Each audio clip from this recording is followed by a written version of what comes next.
Hey everyone, this is a hysterectomy update video. So next week, the 27th of December, will be 7 months since I had a hysterectomy in May this year, 2019. And it's been a long time since I did an update video. The last update video that I did was at 6 weeks post-op, just before I went back to work. And it's been a really crazy time since then. So in the last video that I did, I just talked about, sort of like post-op, how I was feeling going back to work and everything like that. And I definitely went back to work too soon. Not too soon. It was the right time, but it took me a little while to adapt to the workload and to the physicality of my work. I'm a chiropractor, so that means I have to do a lot of pulling and pushing of people.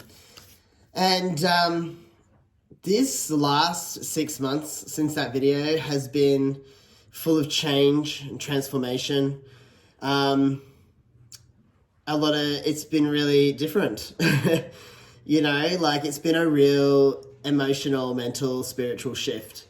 I've done a lot of reprogramming based off of how the hysterectomy went and everything like that. So pre-hysterectomy, I was really in a really vulnerable position. I didn't feel ready. I had to do a lot of work around being okay, having a hysterectomy and removing healthy organs, and letting go of what they represent. And so going into the hysterectomy with such strong intentions around my journey and why I was doing the hysterectomy caused me to grow in ways that I never imagined. So the way I think it works, or the way I think it worked for me, was going into hysterectomy. I wanted to have a hysterectomy because I want to move forward in my journey. While there was no major health issues, I had a lot of pain, but I didn't have any major reason to remove my uterus. But I knew there was a part of me that knew that I wasn't being 100% true to myself or totally authentic in my life or allowing my real self to come through entirely if I didn't go through with the hysterectomy. And going into the hysterectomy with intentions like that, like I want to be completely committed to being my true self, being authentic, allowing my real life to occur, to exist completely fully as me in my life, going into hysterectomy like that and having such a successful experience and having such an amazing experience and having such a spiritual experience even, before, during, and after the surgery, it's kind of cemented that as my new program in my life.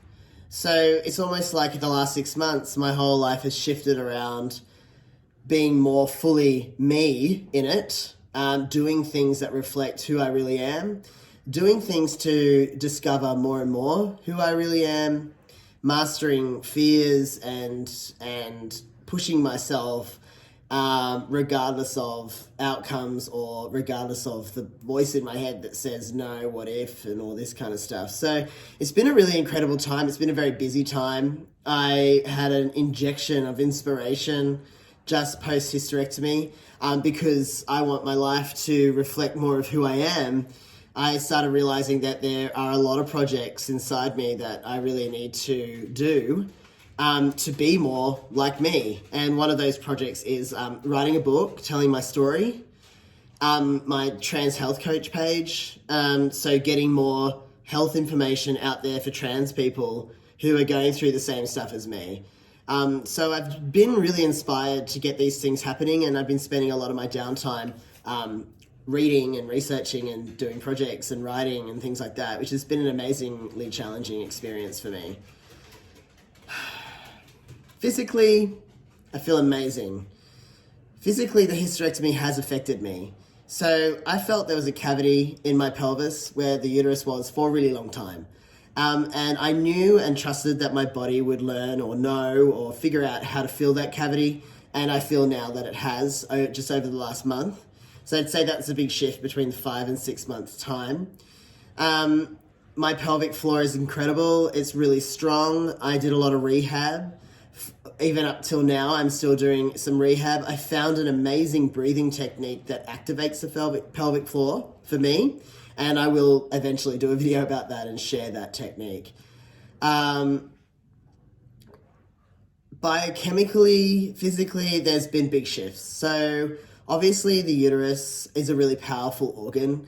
I always felt that the uterus blocked or absorbed the male or whatever, the hormones that I was taking, the testosterone hormones that I was taking. And I always felt that maybe my uterus was sort of getting in the way of some of the changes. The changes were very slow to start and throughout the transition period. And I kind of just had a suspicion. And so obviously I had my uterus removed and the biochemistry really shifted. So when you have your uterus removed and the ovaries removed, there's no real primary estrogen and progesterone producing organs in the body anymore.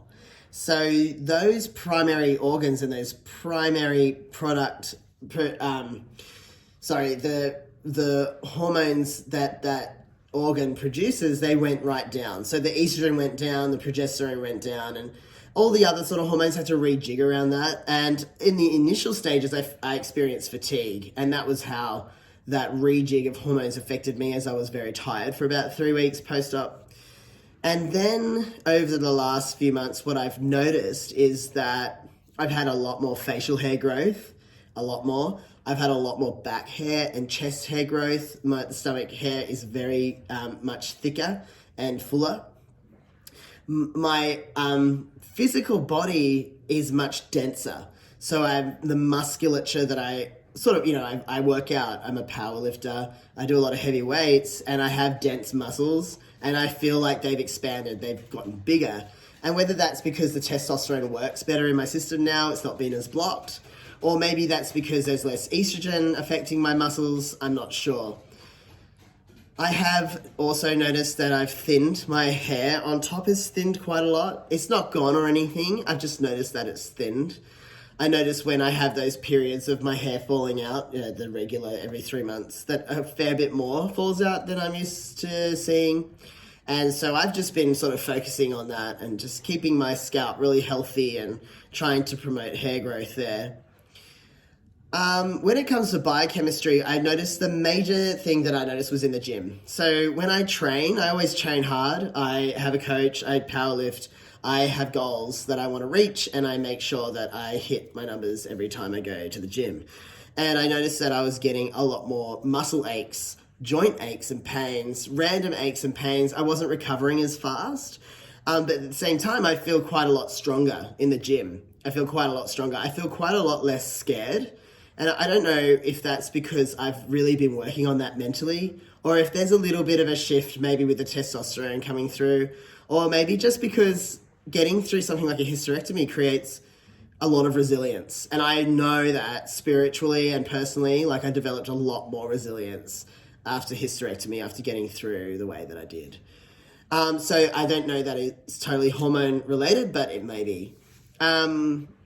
And that's the main thing. So it's been a bit of a challenge for me. I've never had major post-workout muscle soreness. I've never had major, joints, aches and pains while I work out. I've always felt loose and free and supple. And so it's been a bit weird going through that. I've just been a little bit more focused on what kind of stretches I do and what kind of mobilizations I do pre-workout. And I warm down a lot more than I used to. I make sure I go for walks four times a week in the morning, and I find that really helps with blood flow and stuff. And I've also really been paying attention to my oxidation levels in the body. So I've been researching and finding new ways of increasing the antioxidant capacity of my system, which has been really rewarding as well, which maybe I'll share that with you guys too.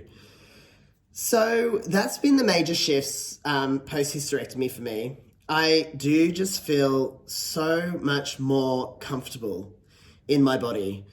I wasn't sure how I would feel. At times I still feel I feel a little bit of grief that my primary reproductive organs no longer exist in my body, and I won't ever replace those.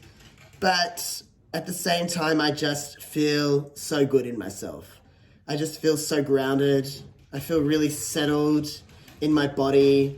And I just feel like it's easier for me to relate to people just because I've been able to just get to that next level of embodiment. So if you have any questions, feel free to message me on Instagram or Facebook, or even in the comments on this YouTube below. Thanks so much for listening. Stay safe.